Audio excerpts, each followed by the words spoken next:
Dear students, today I am explaining about archaeological source. So, you are very well aware what is meant by archaeological source. So, before I give some information about in last three classes.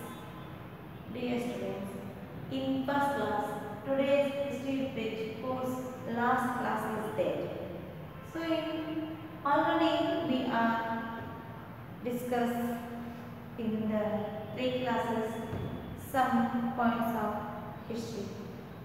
So in first class we have discussed about what is the history, what is the meaning of history and what are the importance of the history. You very well know history means the systematic study of past events. Past events, history is a systematic study of past events. History is uses many ways. And in next class, second class, we are discuss about sources. So, what is meant by source and what are the importance of the source? So, you are very well known. Some people say no history, no source. Sorry. Some people say no source, no history. So, when historians create or constructed the history, so historians most wanted some sources. Historians create the history or construct the history based on some sources. That way, no source, no history. In second class, already we are discussed about sources. And tell me, how many types is there? Yes, good. How many types? Mainly two types are there. First one, literary source and next one, archaeological source. And in literary source, we need again two types. First one, native source and next one, foreign source. So, native source created by native persons or and most great local or native persons. In natives, for examples, Kautilya's Arthashastra, Banabhatta's Harshacharita, Vishakadatta's Mudrarakshasa, many sources are there in native source. And next, foreign sources. Foreign sources, for the examples, Huyantan's Siyuki, Payana's Bokoke, Megasthanis Indica, Sphinx, ratings, so many examples are there. And in third class, we are discussing about archaeological source. So in third class, you know some points. What is meant by archaeological source and how many points are there. So totally in archaeological source, 5 points are there. Already we are studying 3 points. Remaining 2 points today will be discussed now. So, archaeological source. First one, 4-point painting. Painting is we are considered also archaeological source because paintings gives the most important information about ancient period. For examples, Ajanta's, Ellor's, Elephant's caves. It gives the most valuable information. In Ajanta cave pictures, is give or it provide many important information. For examples, that pictures gives to us that time how is the social conditions there and economics conditions and religions and in ancient people lifestyle, hairstyles and dresses codes. So many informations we get by paintings. So paintings also provide the most important information to the historians.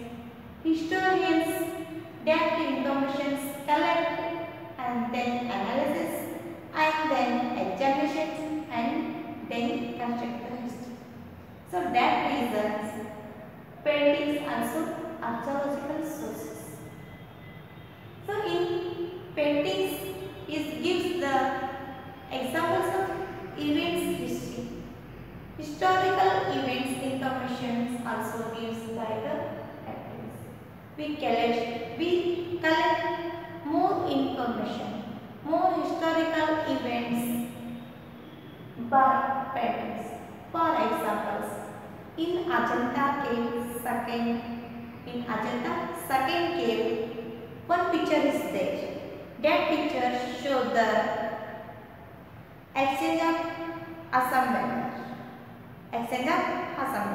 In ancient period. So how to exchange assembly to the empire? So in Ajanta second cave, that picture shows second Pulkesi receiving the assembly of second Kushtu. Kushtu is emperor. Kushtu is Persian Empire. So he sent a assembly to the India. That time Badami Chalukyas ruled in India. In Badami Chalukyas, great king Immadi Pulkesi receiving a assembly of Kushtu. So second Pulkesi welcome to the assembly. So how to welcome? So that picture is there in Ajanta second cave. So that pictures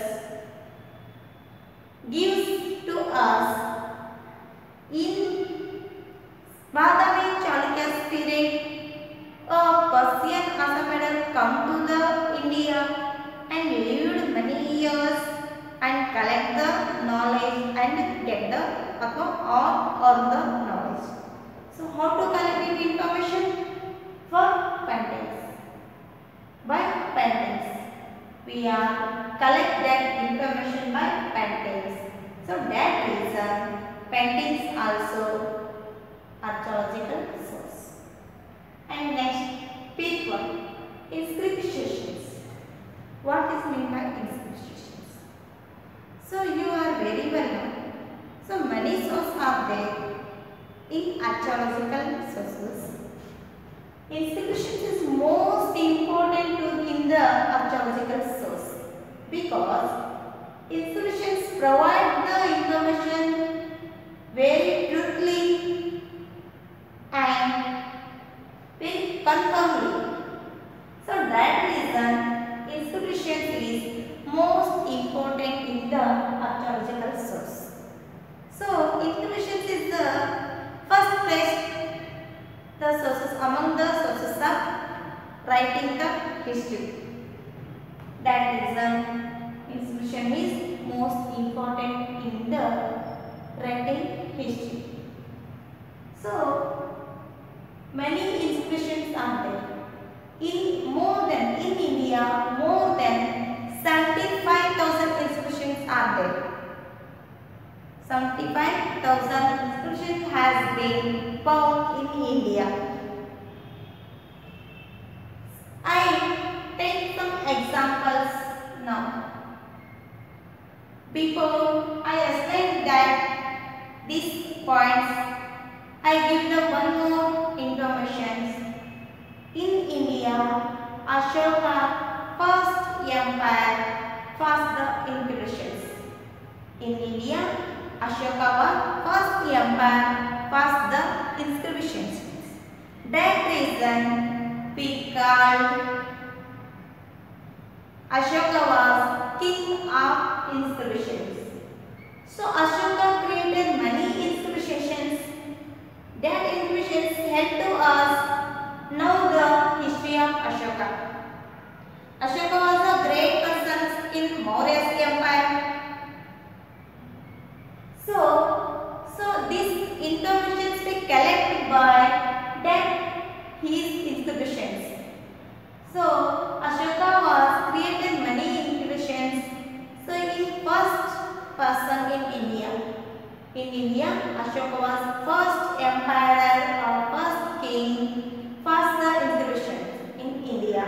That reason we call Ashoka was the king of inscriptions. So I take some inscriptions. So these inscriptions, which information to give us? So learn today some inscriptions. First one I take Ruminde inscriptions and Musky inscriptions. Ruminde and Musky inscriptions created by Ashoka. You are very well know Ashoka created many inscriptions. So some I give only 2 inscriptions today. Sorry, I take only 2 inscriptions today. First one Ruminde inscriptions and Musky inscriptions. Ruminde and Musky inscriptions gives the information about Ashoka. Which information gives us? These inscriptions gives Ashoka after Kalinga war, he converted to the Buddhism. First, Ashoka applied Hinduism, but after Kalinga war, Ashoka converted to the Buddhism. How to convert?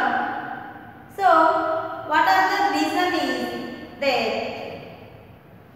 So, all points we are learned by Ruminde informations and Musky informations. Totally, Ruminde informations and Musky informations give the information about Ashoka's, how to convert the Buddhism. These points and these informations provide the Ruminde informations and Musky informations. And then Hathigumpha informations. Hathigumpha informations is created by Kharavela. Who was Kharavela? Kharavela was king of Kalinga. You know, Kalinga war between Ashoka and Kharavela. Ashoka and Kharavela. Kalinga war was happened between Ashoka and Kharavela. So, Hathigumpha information explain about achievements of Kharavelas and administrations of Kharavelas. So, these points we are taken by Hathigumpha inscriptions. And then Girnara inscriptions. Girnara inscriptions is created by Rudrarama. Rudrarama created Girnara inscriptions. These inscriptions provide a irrigation system. Mauryas and Guptas applied the irrigation system in their empire. So, their information we are collected by Girnara inscriptions. Girnara inscriptions explain about irrigation system in the Gupta's empire and Maurya's empire also. And then Allahabad pillar inscriptions. Allahabad pillar inscriptions wrote or created by Harisena. You know who was Harisena? Harisena lived in Samudragupta's court, and Harisena was a great person of the Gupta's empire. So, Harisena explained the achievements of Samudraguptas in their inscriptions in the Allahabad pillar inscriptions. Allahabad pillar inscriptions explain about achievements of Samudraguptas. And then Mehruli pillar inscriptions. These inscriptions also created in the period of Guptas. Many inscriptions is created in the Gupta's age. Mehruli inscriptions also created by Gupta's empire in second Chandragupta's. So Mehruli pillar inscriptions is provide the information about achievements of Chandragupta II and his administrations also. And then Junagadh interventions. Junagadh interventions and Mandasara interventions. Mandasara interventions is created by Kumaragupta II. These interventions also created in the Guptas also.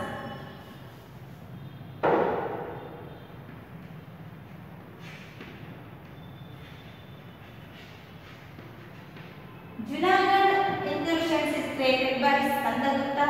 It is explained about achievements of Guptas. And Mandasara interventions created by Kumaragupta II. Kumaragupta II created all institutions that name Mandasara interventions. Mandasara interventions provide the information to us achievements of Kumaragupta II. And then Madhubala interventions created by the Harshavardhana. You know, Harshavardhana was a great person and great king of Vardhana Empire. Harshavardhana is very strong and good and great empire that age. So he created the Madhubala institutions. Madhubala institutions give to us some information about Harshavardhana. Harshavardhana we called Uttara Prateshwara also, because he owned some north places. That reason we call the North King. And Madhubala informations is gives about the Narmada War. Narmada War happened between Harshavardhana and second Pulkeshi. So in Narmada War, second Pulkeshi was born. So all information we are collected by the Madhubala inscriptions. And then Uttarameruru inscriptions. Uttarameruru inscriptions in the created by Parantaka first. You know, Parantaka first is king of Cholas. So in Sangama age, 3 empires ruled in Sangama age. First one, Cheras, Cholas, Pandavas. So in Sangam age, Cholas is a very great and popular empire. So Uttarameruru is all we know money inscriptions I took. Uttarameruru inscriptions is very great and very important because Uttarameruru inscriptions explain about village administration of Cholas. In Cholas empires gives the importance of all villages and village administrations. So how to select the members of village administrations? What are the methods? What are the methods is there? So all we points here known by the Uttarameruru. Uttarameruru inscriptions created by Parantaka first. And then Nasik cave inscriptions. Nasik cave inscriptions is created by Gautami Balaji. Who was Gautami Balaji? Gautami Balaji, mother of Gautami Shatakarni II. Gautami Shatakarni II in Shatamura's empire. So Gautami Balaji include achievements of Gautami Shatakarni in their inscriptions, Nasik cave inscriptions. Totally, Nasik cave inscriptions provide about achievements of second Shatakarni, Gautami Shatakarni. And then created by Ravikirti. Who was Ravikirti? Ravikirti was a great person in the Badami Chalukyas. He lived second Pulkesi court. He lived in the second Pulkesi court. He collected the many information of second Pulkesi and include the Aivale inscriptions. So Aivale inscriptions gives the information about second Pulkesi and achievements of second Pulkesi and also award of second Pulkesi. So many informations were collected by Aivale inscriptions. Aivale inscriptions in Sanskriti language. In only Aivale inscription is there only one sentence and 33 lines are there. 33 lines are there. So it especially gives the information about second Pulkesi. And then Talabunda inscriptions. Talabunda inscriptions created by Shantavarma. Talabunda inscriptions is the first inscriptions of Sanskrit. You very well know which inscriptions are first inscriptions in Kannada. Yes, very good. Which inscriptions? Halmidi inscriptions. Halmidi inscriptions is first inscriptions of Kannada. In Sanskrit, Talabunda inscriptions is first inscriptions. Shantavarma created or wrote Talabunda inscriptions. These inscriptions gives or provide the information about early history of Kadambas. You very well know which empire ruled the Kadamba. Which empire ruled the Karnataka. So you very well know Kadamba is the first ruled the Karnataka. That reason Talabunda inscriptions gives the early history of Kadambas. Totally many inscriptions are there in India.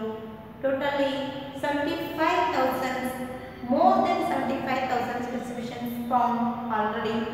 So all inscriptions gives the many informations about great historical persons and historical events and some situations also. Totally history constructed by historians. So these all sources help the historians.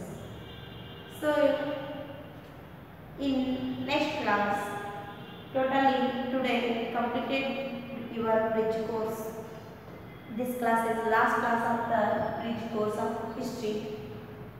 In regular classes, we are studying about regular syllabus. So you many chapters studied in your first year regular syllabus. All chapters we are studying in the regular class in regular classes. So totally 13 chapters are there in your first syllabus. First topic, history, introductions, what is meant by history and importance of the history. So many points you are learning in your first year.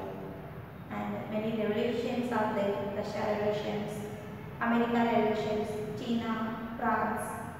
So many revolutions are there. Industrial revolutions also. Napoleon, First World War, Second World War, Vishwa Samstai. So many topics are there.